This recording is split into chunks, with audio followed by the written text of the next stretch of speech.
अथ अष्टादशोऽध्यायः। अर्जुन उवाच सन्न्यासस्य महाबाहो तत्त्वमिच्छामि वेदितुम् त्यागस्य च हृषीकेश पृथक् केशिनिषूदन। Arjuna asked, O mighty one, I desire to know how relinquishment is distinguished from renunciation. Arjuna ने कहा, हे महाबाहो, हे ऋषिकेश, हे केशनिशूदन, मैं संन्यास और त्याग के तत्व को पृथक पृथक जानना चाहता हूँ। श्री भगवानुवाच काम्यानां कर्मणां न्यासम् सन्न्यासं कवयो विदुः सर्वकर्मफलत्यागम् प्राहुस्त्यागं विचक्षणाः। Lord Shri Krishna replied, The sages say that renunciation means foregoing an action which springs from desire, and relinquishing means the surrender of its fruit. Shri भगवान ने कहा, कुछ कविजन काम्य कर्मों के त्याग को संन्यास समझते हैं और विचारशील जन समस्त कर्मों के फलों के त्याग को त्याग कहते हैं। त्याज्यं दोषवदित्येके कर्म प्राहुर्मनीषिणः यज्ञदानतपः कर्म न त्याज्यमिति चापरे। Some philosophers say that all action is evil and should be abandoned.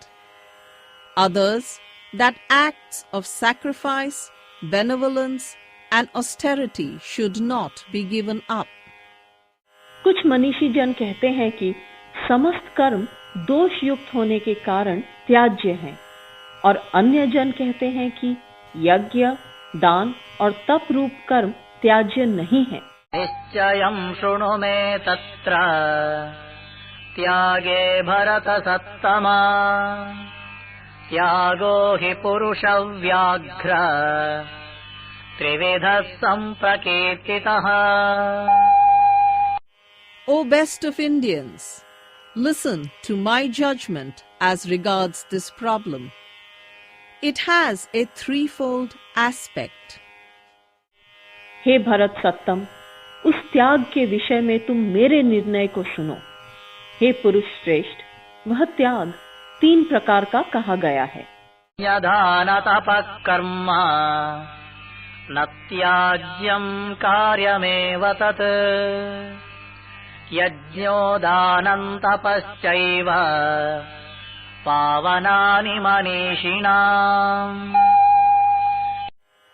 Acts of sacrifice, benevolence, and austerity should not be given up, but should be performed, for they purify the aspiring soul.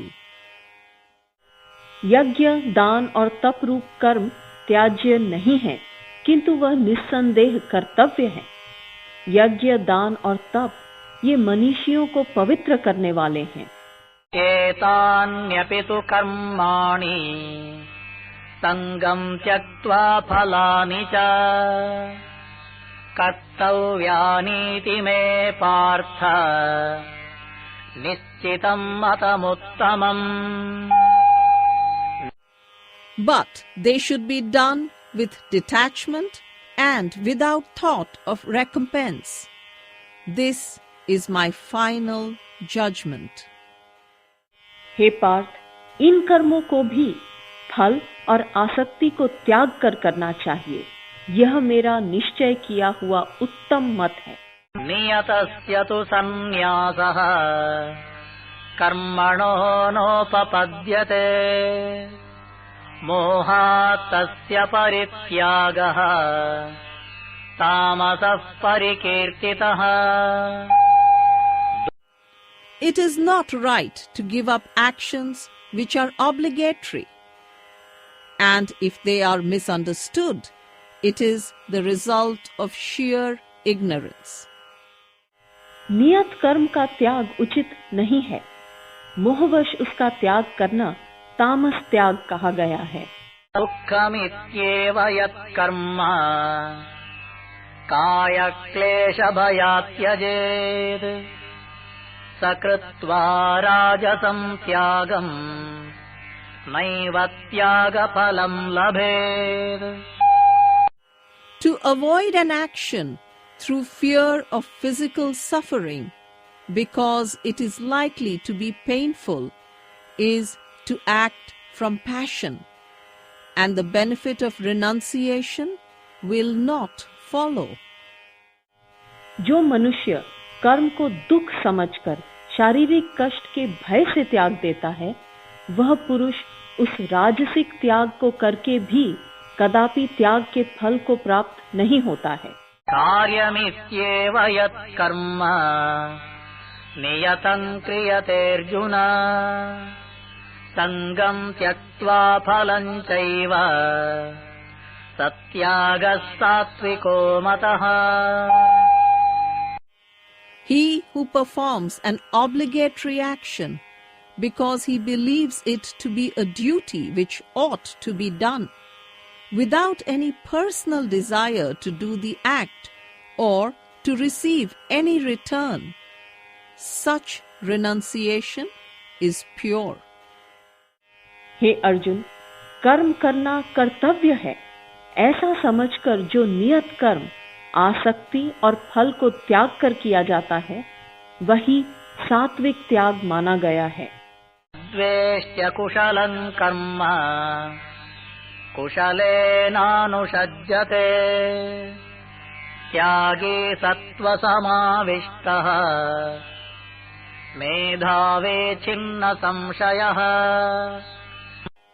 The wise man who has attained purity, whose doubts are solved, who is filled with the spirit of self-abnegation, does not shrink from action because it brings pain, nor does he desire it because it brings pleasure.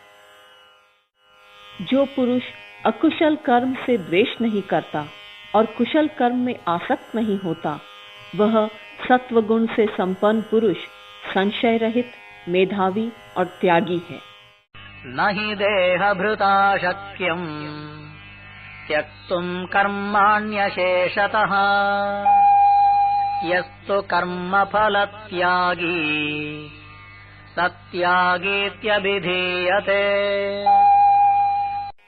But since those still in the body cannot entirely avoid action, in their case, abandonment of the fruit of action is considered as complete renunciation. क्योंकि देहधारी पुरुष के द्वारा अशेष कर्मों का त्याग संभव नहीं है, इसलिए जो कर्म फल त्यागी है, वही पुरुष त्यागी कहा जाता है। अनिष्टमिष्टं मिश्रं च त्रिविधं कर्मणः फलम् भवत्यत्यागिनां प्रेत्य न तु सन्न्यासिनां क्वचित्।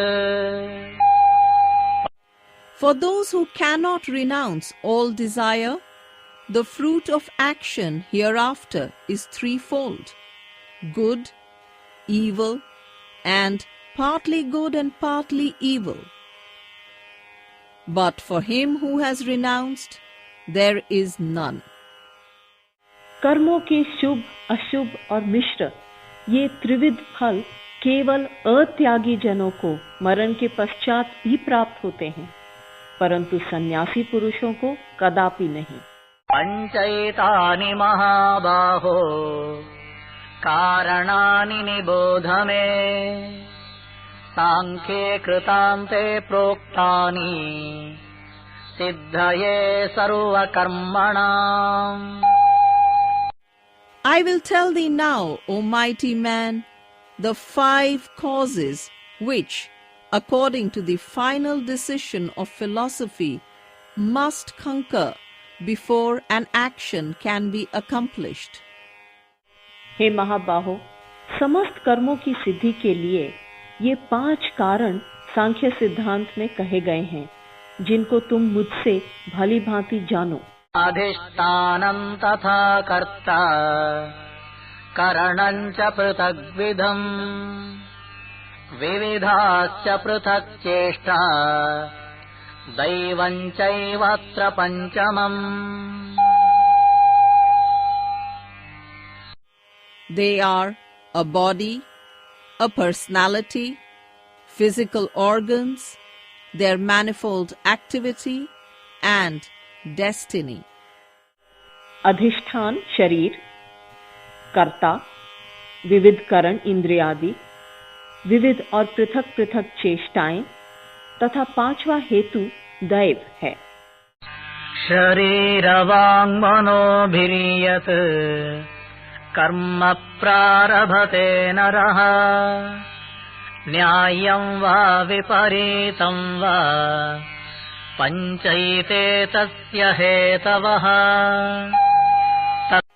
Whatever action a man performs, whether by muscular effort or by speech or by thought, and whether it be right or wrong, these 5 are the essential causes. मनुष्य अपने शरीर, वाणी और मन से जो कोई न्याय या विपरीत कर्म करता है, उसके ये 5 कारण ही हैं।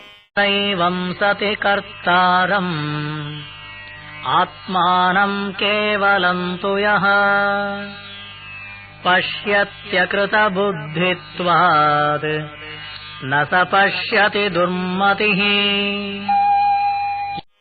But the fool who supposes, because of his immature judgment, that it is his own self alone that acts, he perverts the truth and does not see rightly. अब इस स्थिति में जो पुरुष असंस्कृत बुद्धि होने के कारण केवल शुद्ध आत्मा को कर्ता समझता है, वह दुर्मति पुरुष यथार्थ नहीं देखता है।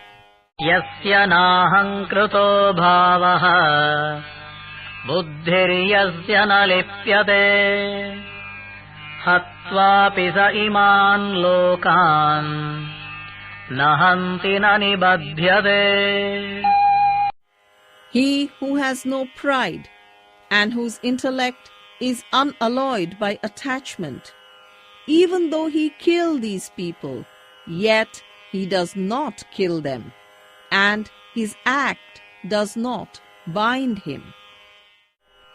जिस पुरुष में अहंकार का भाव नहीं है और बुद्धि किसी गुण दोष से लिप्त नहीं होती, वह पुरुष इन सब लोगों को मारकर भी वास्तव में न मारता है और न पाप से बंधता है।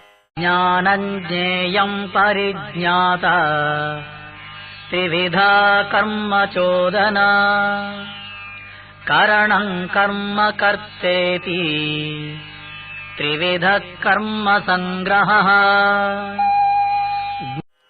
Knowledge, the knower, and the object of knowledge. These are the 3 incentives to action. And the act, the actor, and the instrument are the 3-fold constituents. ज्ञान, ज्ञेय और परिज्ञाता ये त्रिविध कर्म प्रेरक हैं, और करण, कर्म, कर्ता ये त्रिविध कर्म संग्रह हैं। ज्ञानं कर्म च कर्ता च त्रिधैव गुणभेदतः प्रोच्यते गुणसंख्याने यथावत् शृणुताम्यपि। The knowledge, the act, and the doer differ according to the qualities. Listen to this too. ज्ञान, कर्म और कर्ता भी गुणों के भेद से सांख्य शास्त्र में त्रिविध ही कहे गए हैं। उनको भी तुम मुझसे यथावत श्रवण करो। सर्वभूतेषु येनैकम् भावमव्ययमीक्षते अविभक्तं विभक्तेषु तज्ज्ञानं विद्धि सात्विकम्। That knowledge which sees the one indestructible in all beings, the one indivisible in all separate lives, may be truly called pure knowledge. जिस ज्ञान से मनुष्य विभक्त रूप में स्थित समस्त भूतों में एक अविभक्त और अविनाशी स्वरूप को देखता है, उस ज्ञान को तुम सात्विक जानो। पृथक्त्वेन तु यज्ञानम् नानाभावान् पृथग्विधा वेत्ति सर्वेषु भूतेषु तज्ज्ञानं विद्धि राजसम्।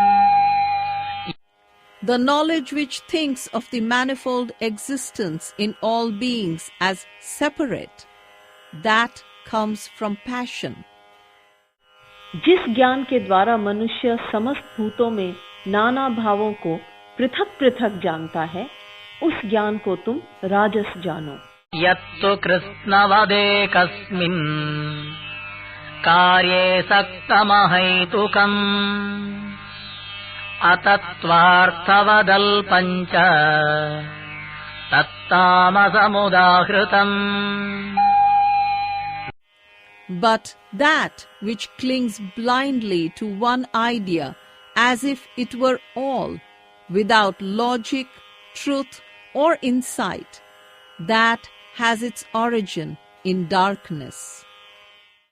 और जिस ज्ञान के द्वारा मनुष्य एक कार्य में ही आसक्त हो जाता है, मानो वह कार्य ही पूर्ण वस्तु हो, तथा जो ज्ञान हेतु रहित, तत्वार्थ से रहित तथा संकुचित है, वह ज्ञान तामस है। नियतं संगरहितम् अरागद्वेषतः कृतम् अफलप्रेप्सुना कर्म यत्तत् सात्विकमुच्यते। An obligatory action done by one who is disinterested, who neither likes nor dislikes it, and gives no thought to the consequences that follow, such an action is pure. जो कर्म शास्त्र विधि से नियत और संग रहित है तथा फल को न चाहने वाले पुरुष के द्वारा बिना किसी राग द्वेष के किया गया है, वह कर्म सात्विक कहा जाता है। यत्तु कामेप्सुना कर्म साहंकारेण वा पुनः क्रियते बहुलायासम् तद्राजसमुदाहृतम्।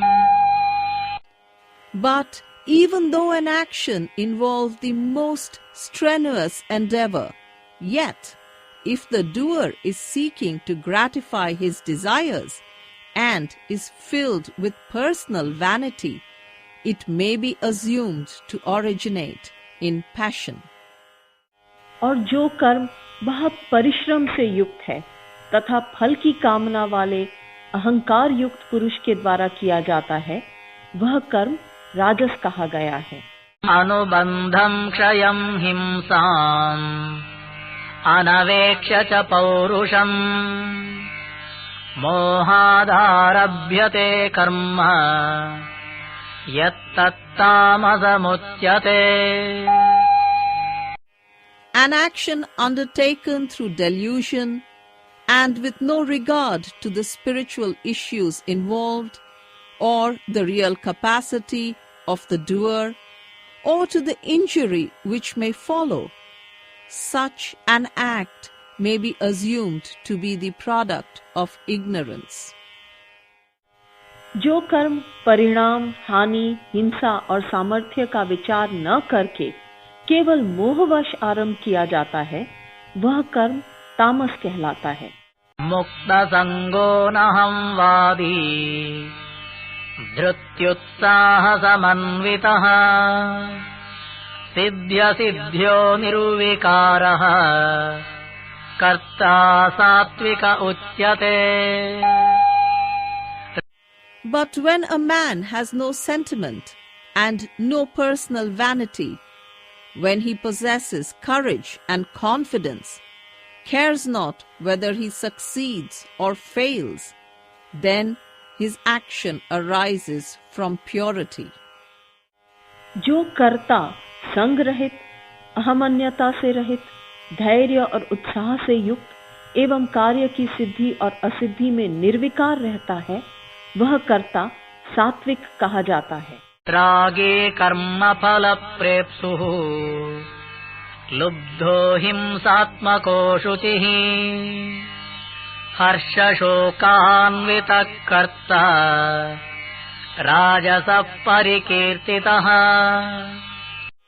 In him who is impulsive, greedy, looking for reward, violent, impure, torn between joy and sorrow, it may be assumed that in him passion is predominant. रागी, कर्म फल का इच्छुक, लोभी, हिंसक स्वभाव वाला, अशुद्ध और हर्ष शोक से युक्त कर्ता राजस कहलाता है। अयुक्तः प्राकृतस्तब्धः शठो नैष्कृतिको लसः विषादी दीर्घसूत्री च कर्ता तामस उच्यते। While he whose purpose is infirm, who is low-minded, stubborn, dishonest, malicious, indolent, despondent, procrastinating, he may be assumed to be in darkness. अयुक्त, प्राकृत, स्तब्ध, शठ, नैष्कृतिक, आलसी, विषादी और दीर्घ सूत्री कर्ता तामस कहा जाता है। बुद्धेर्भेदं धृतेश्चैव गुणतस्त्रिविधं शृणु प्रोच्यमानाम् अशेषेण पृथक्त्वेन Dhananjaya. Reason and conviction are threefold, according to the quality which is dominant. I will explain them fully and severally, O Arjuna. हे धनंजय, मेरे द्वारा अशेषतः और पृथकतः कहे जाने वाले गुणों के कारण उत्पन्न हुए बुद्धि और धृति के त्रिविध भेद को सुनो। प्रवृत्तिञ्च निवृत्तिञ्च कार्याकार्ये भयाभये बन्धं मोक्षं च या वेत्ति बुद्धिः सा पार्थ सात्विकी। That intellect which understands the creation and dissolution of life, what actions should be done and what not, which discriminates between fear and fearlessness, bondage and deliverance, that is pure. हे पार्थ, जो बुद्धि प्रवृत्ति और निवृत्ति, कार्य और अकार्य, भय और अभय तथा बंध और मोक्ष को तत्वतः जानती है, वह बुद्धि सात्विकी है। यया धर्ममधर्मं च कार्यं च कार्यमेव च अयथावत् प्रजानाति बुद्धिः सा पार्थ राजसी। The intellect which does not understand what is right and what is wrong, and what should be done and what not, is under the sway of passion. हे पार्थ, जिस बुद्धि के द्वारा मनुष्य धर्म और अधर्म को तथा कर्तव्य और अकर्तव्य को यथावत नहीं जानता है, वह बुद्धि राजसी है। अधर्मं धर्ममिति या मन्यते तमसावृता सर्वार्थान् विपरीतांश्च बुद्धिः सा पार्थ तामसी। And that which shrouded in ignorance thinks wrong, right, and sees everything perversely, O Arjuna, that intellect is ruled by darkness. हे पार्थ, तमस से आवृत जो बुद्धि अधर्म को ही धर्म मानती है और सभी पदार्थों को विपरीत रूप से जानती है, वह बुद्धि तामसी है। धृत्या यया धारयते मनः प्राणेन्द्रियक्रियाः योगेनाव्यभिचारिण्या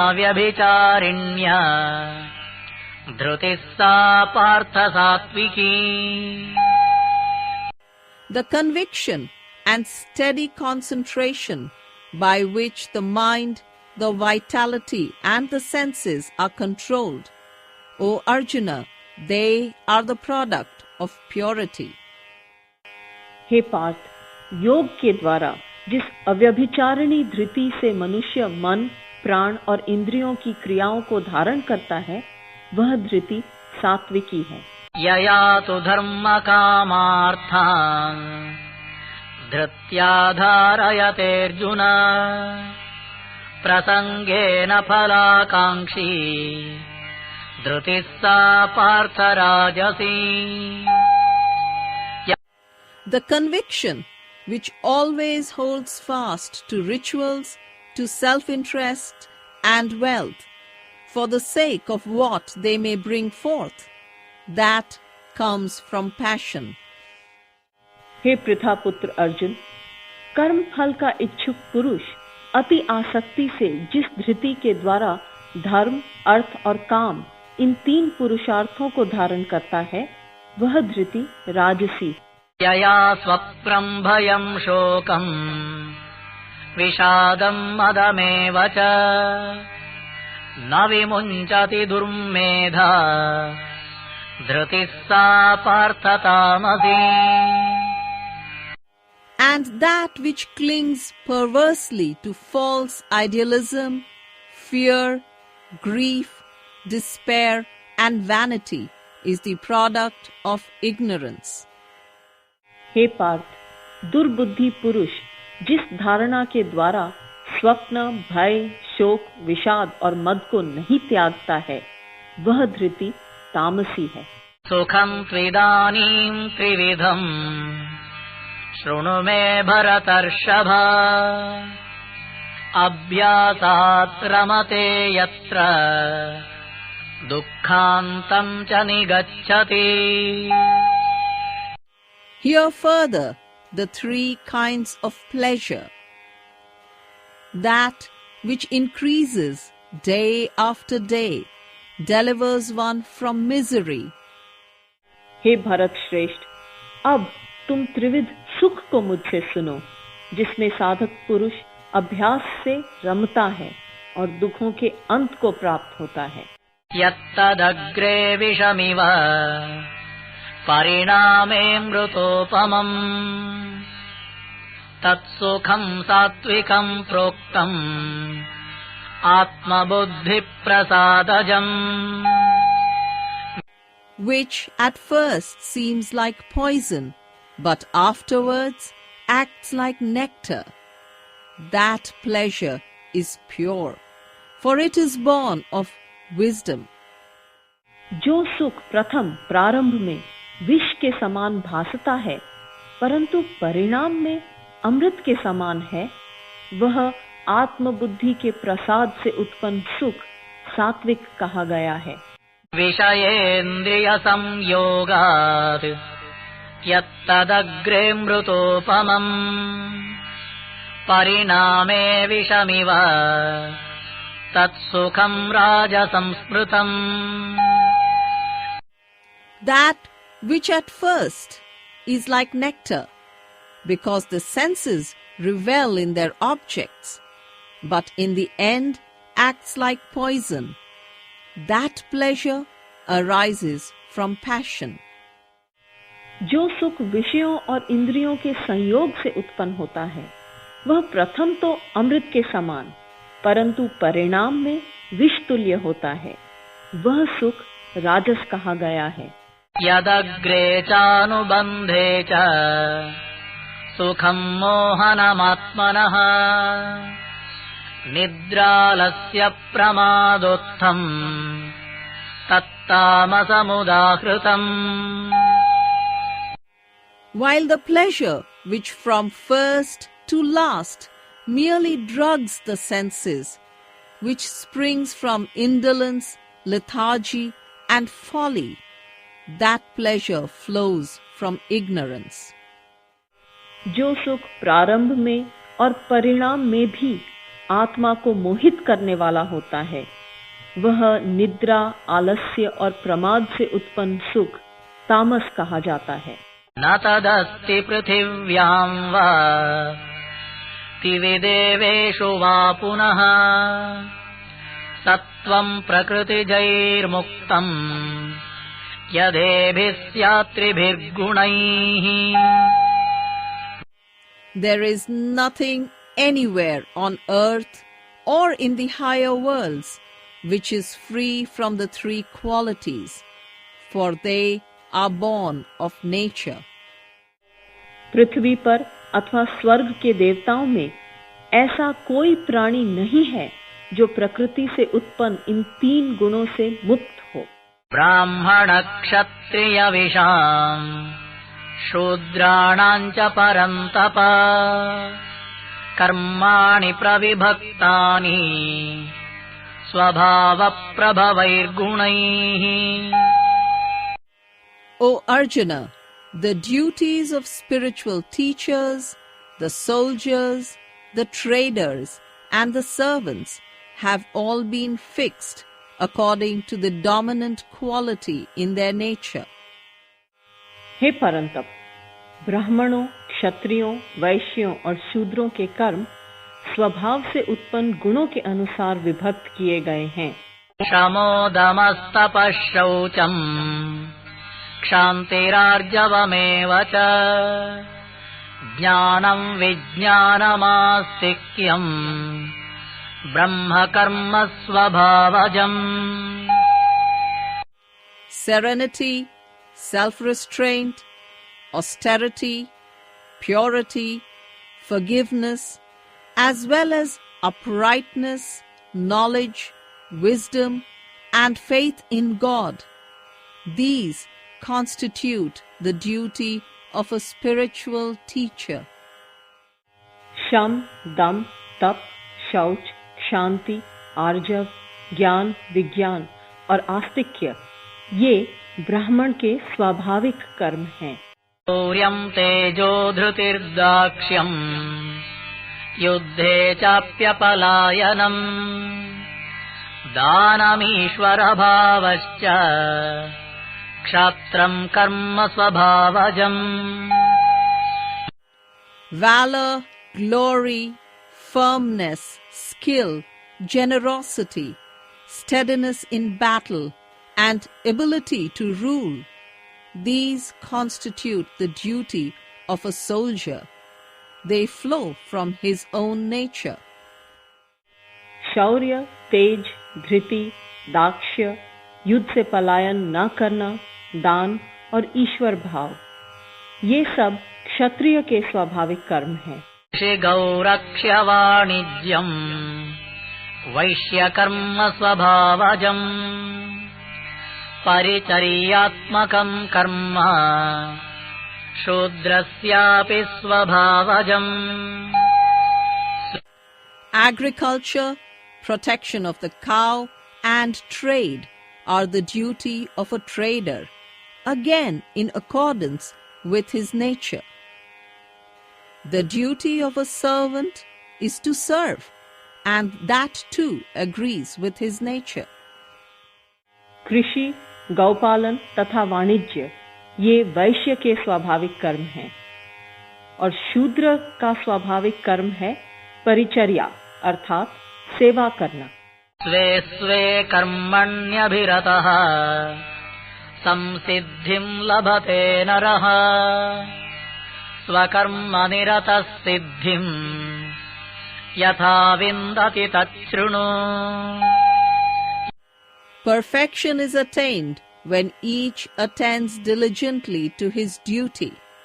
Listen, and I will tell you how it is attained by him who always minds his own duty. अपने अपने स्वाभाविक कर्म में अभिरत मनुष्य संसिद्धि को प्राप्त कर लेता है।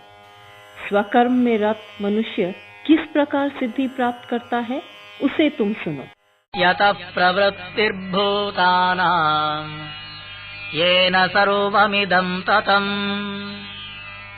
स्वकर्मणा तमभ्यर्च्य सिद्धिं विन्दति मानवः. Man reaches perfection by dedicating his actions to God, who is the source of all being and fills everything.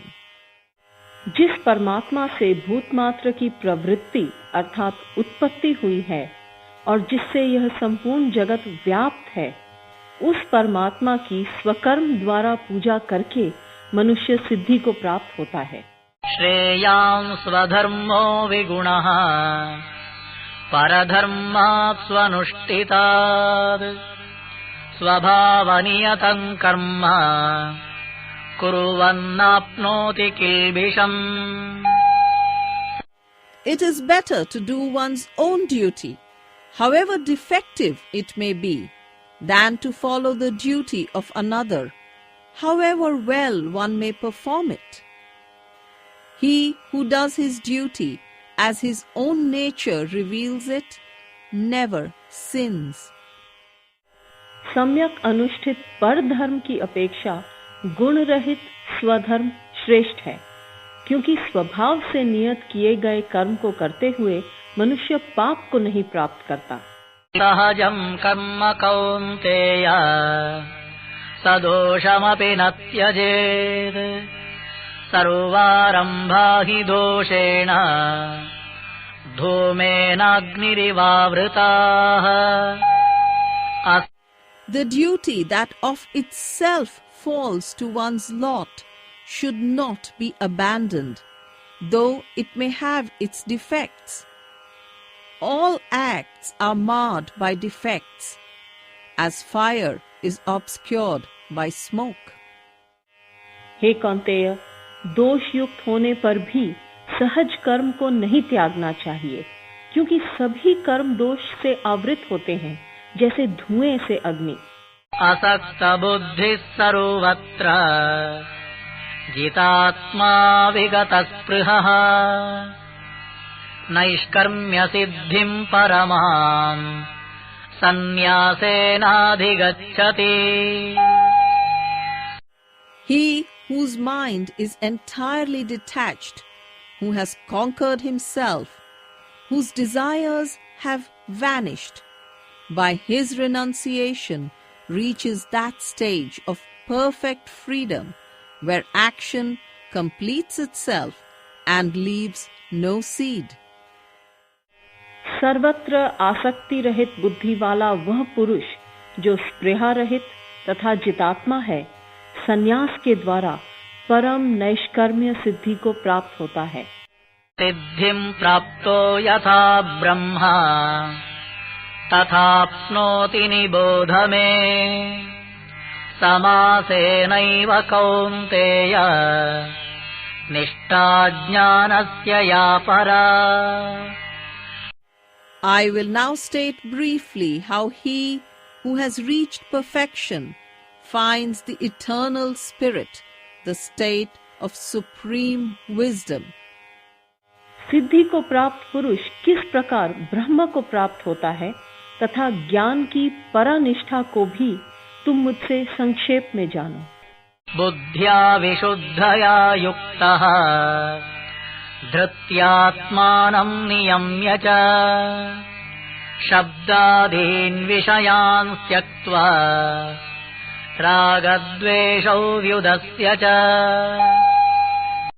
Guided always by pure reason, bravely restraining himself, renouncing the objects of sense, and giving up attachment and hatred.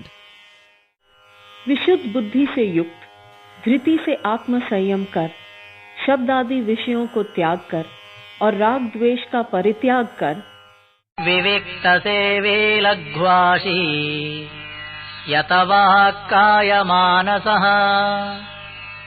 ध्यानयोगपरो नित्यं वैराग्यं समुपाश्रितः. Enjoying solitude, abstemiousness, his body, mind, and speech under perfect control, absorbed in meditation, he becomes free, always filled with the spirit of renunciation.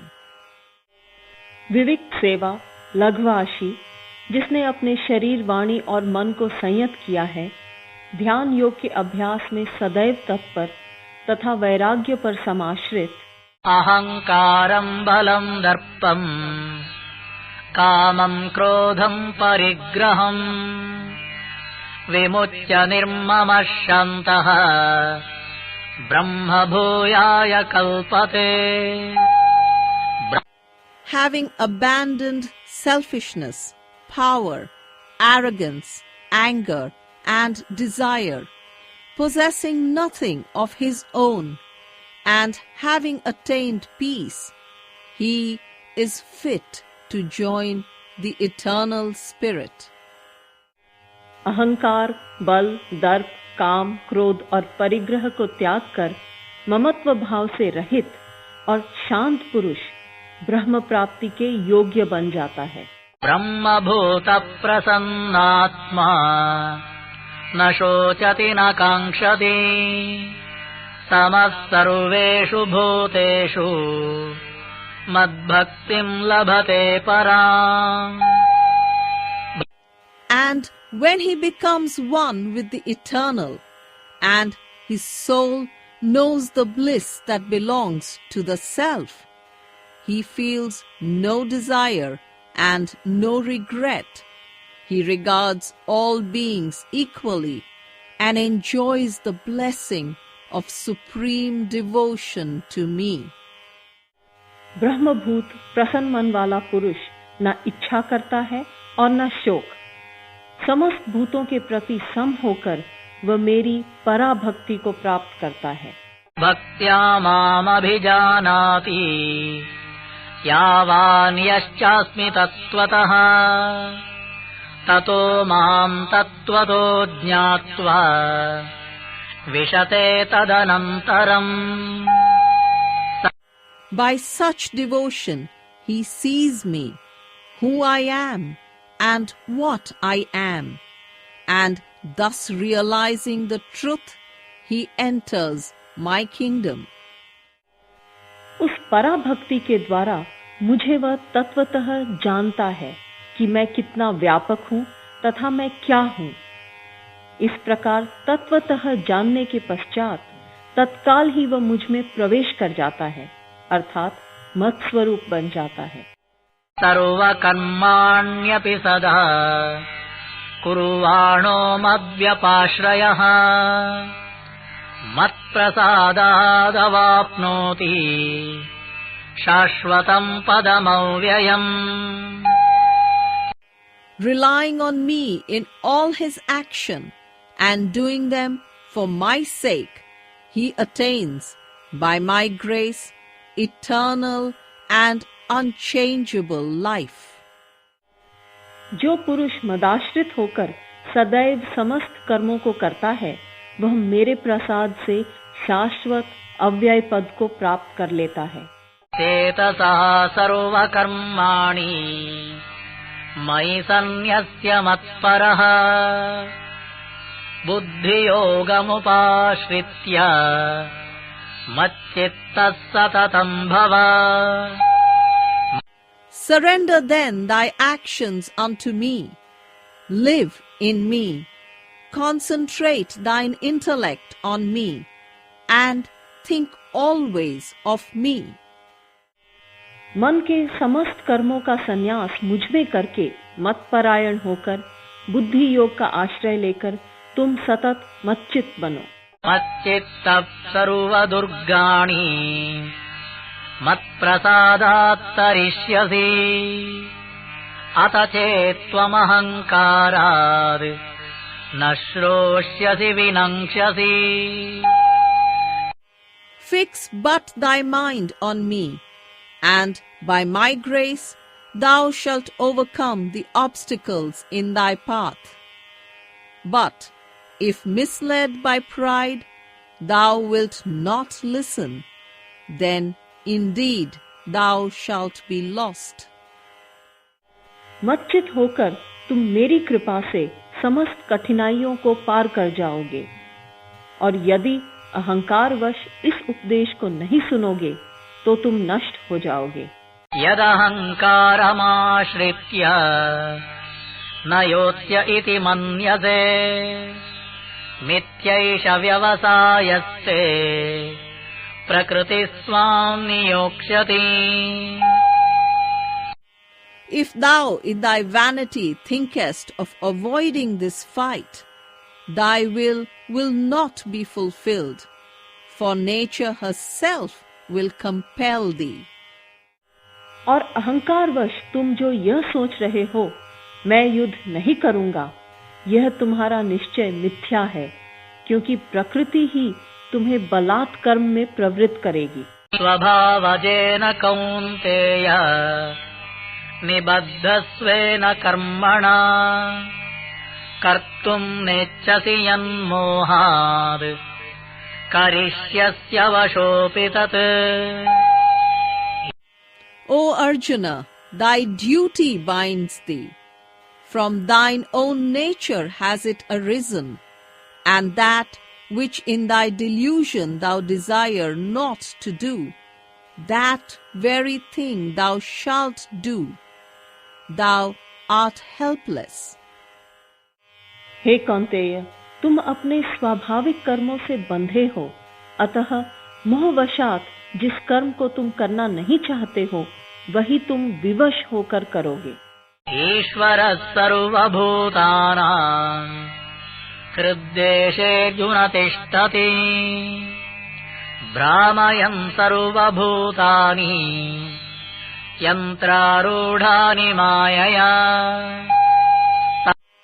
God dwells in the heart of all beings, O Arjuna. He causes them to revolve as it were on a wheel by his mystic power. हे अर्जुन, मानो किसी यंत्र पर आरूढ़ समस्त भूतों को ईश्वर अपनी माया से घुमाता हुआ भूत मात्र के हृदय में स्थित रहता है। तमेव शरणं गच्छ सर्वभावेन भारत तत्प्रसादात् परां शान्तिं स्थानं प्राप्स्यसि शाश्वतम्।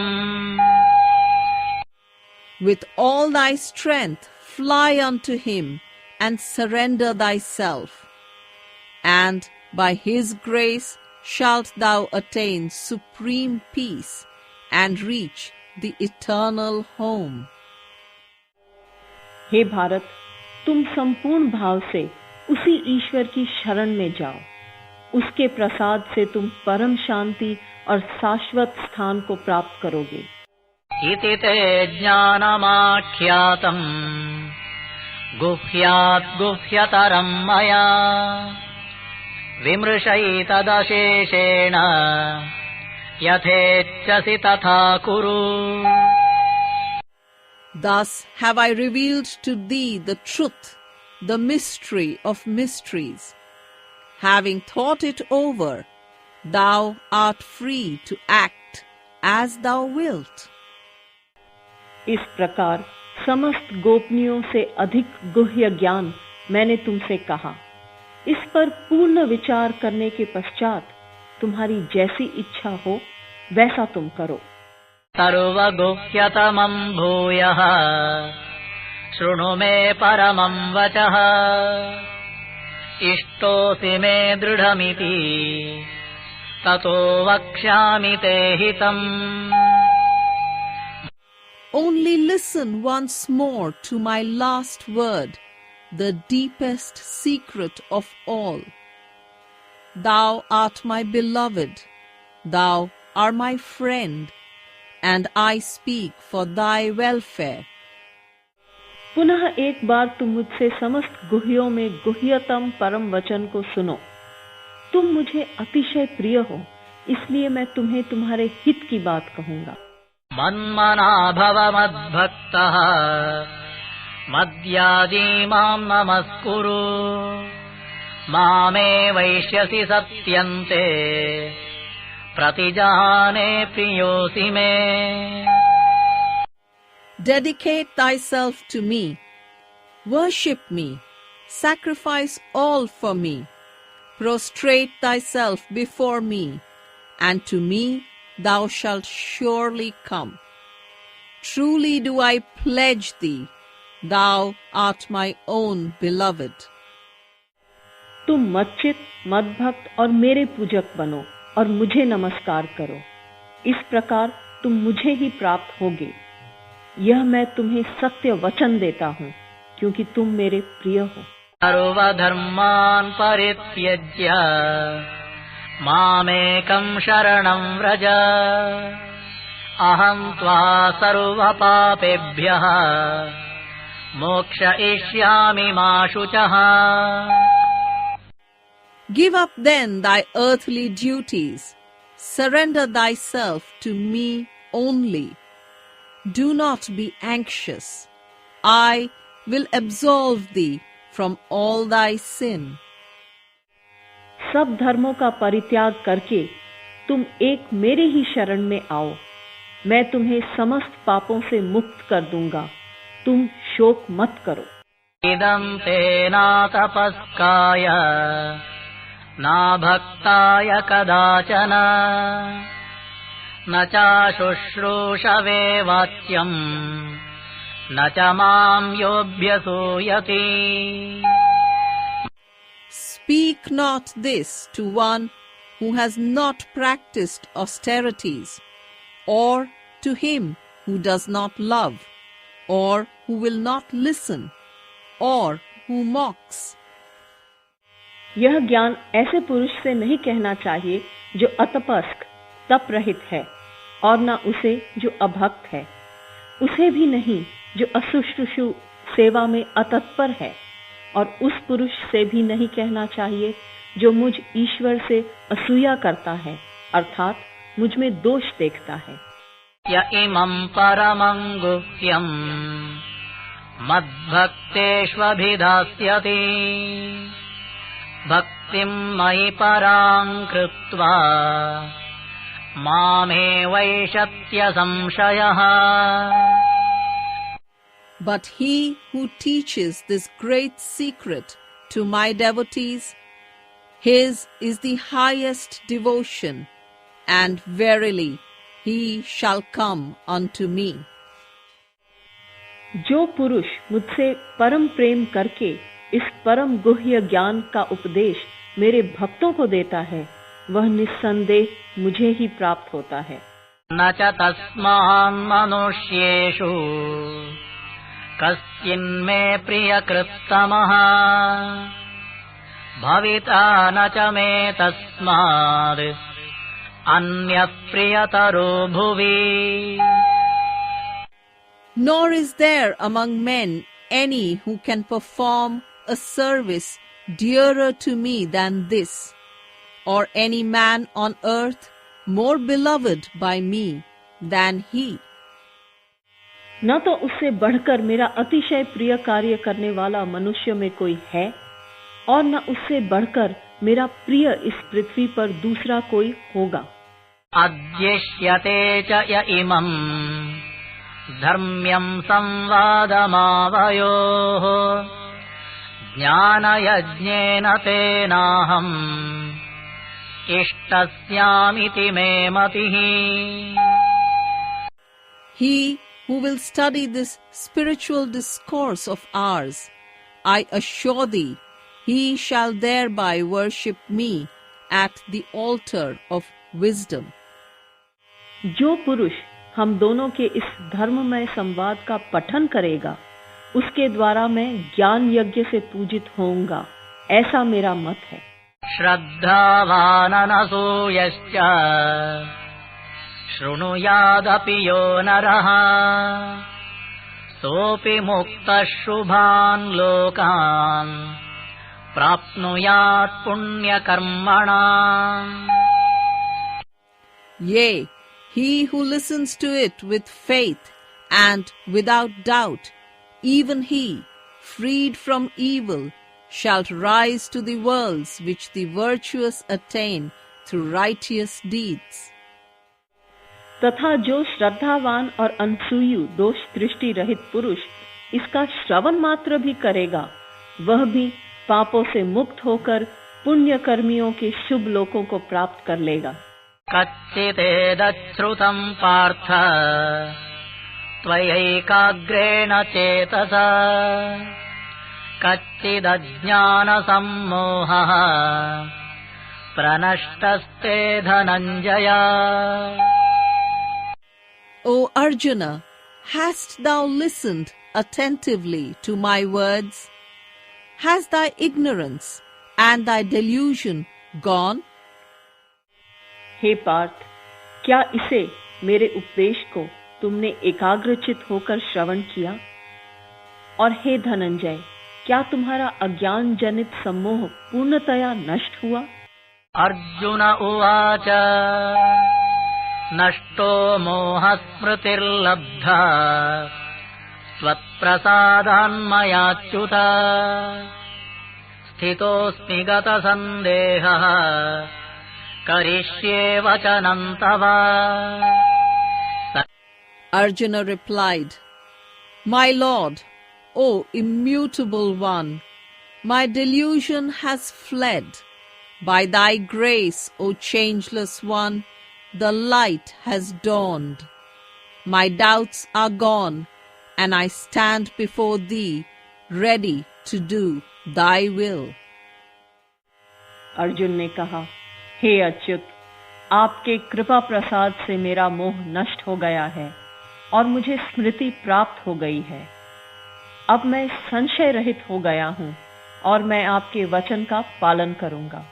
संजय उवाच इत्यहं वासुदेवस्य पार्थस्य च महात्मनः संवादमिममश्रौषम् अद्भुतं रोमहर्षणम्। Sanjaya told, Thus have I heard this rare, wonderful and soul-stirring discourse of the Lord Shri Krishna and the great-souled Arjuna. Sanjaya ने कहा, इस प्रकार मैंने भगवान वासुदेव और महात्मा अर्जुन के इस अद्भुत और रोमांचक संवाद का श्रवण किया। व्यासप्रसादात् श्रुतवान् एतद्गुह्यतमं परम् योगं योगेश्वरात् कृष्णात् साक्षात् कथयतः स्वयम्। Through the blessing of the great sage Vyasa, I listened to this secret and noble science from the lips of its master, the Lord Shri Krishna. Vyasa जी की कृपा से मैंने इस परम गुह्य योग को साक्षात कहते हुए स्वयं योगेश्वर श्री कृष्ण भगवान से सुना। राजन् संस्मृत्य संस्मृत्य संवादमिममद्भुतम् केशवार्जुनयोः पुण्यम् हृष्यामि च मुहुर्मुहुः। O King, the more I think of that marvelous and holy discourse, the more I lose myself in joy. हे राजन, भगवान केशव और अर्जुन के इस अद्भुत और पुण्य संवाद को स्मरण करके मैं बारंबार हर्षित होता हूँ।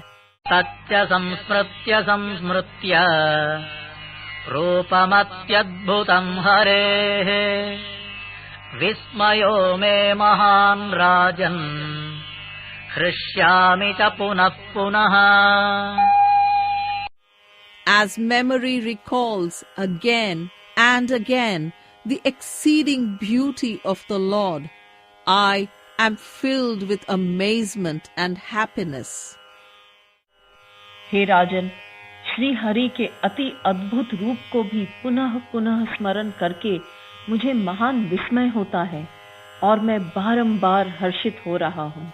यत्र योगेश्वर कृष्णः यत्र पार्थो धनुर्धरः तत्र श्रीर्विजयो भूतिः ध्रुवा नीतिर्मतिर्मम। wherever is the Lord Shri Krishna, the Prince of Wisdom, and wherever is Arjuna, the great archer, I am more than convinced that good fortune, victory, happiness, and righteousness will follow.